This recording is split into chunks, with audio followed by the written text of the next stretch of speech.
You could have the word of the Lord in your mouth, and you know what the Lord's told you to do. You can prophesy correctly. You could do what the Lord tells you to do, and then cancel it out by listening to someone else, or doing something that the Lord didn't tell you to do. And oftentimes we get pressured by other people to compromise in what the Lord has told us to do.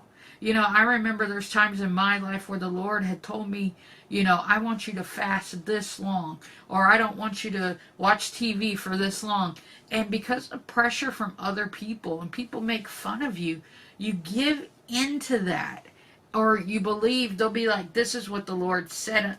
That's what the Lord said then, but you did that. Now this is what the Lord says.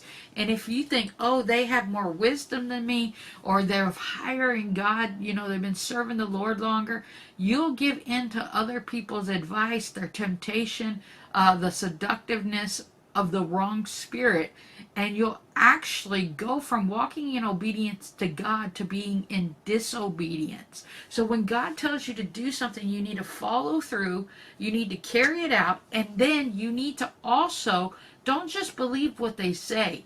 Go back to God. If you have to get in a quiet place, go back and ask the Lord, is the fast broken? Am I allowed to now do this? I know what you told me before, but what about now? And there's been times, when I first went to Pakistan, everybody told me it was dangerous. They told me not to go. Everyone discouraged me from going. But everyone who discouraged me were Christians.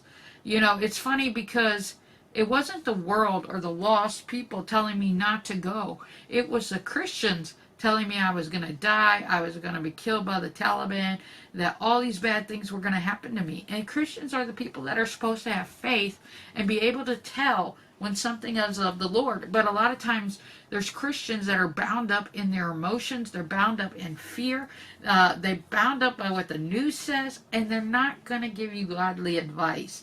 And so my advice to you is, when the Lord tells you to do something, you do it, you follow through. And you need to be able to discern, is this what men are saying, or is this the wisdom of God? Because there's three places you can get wisdom.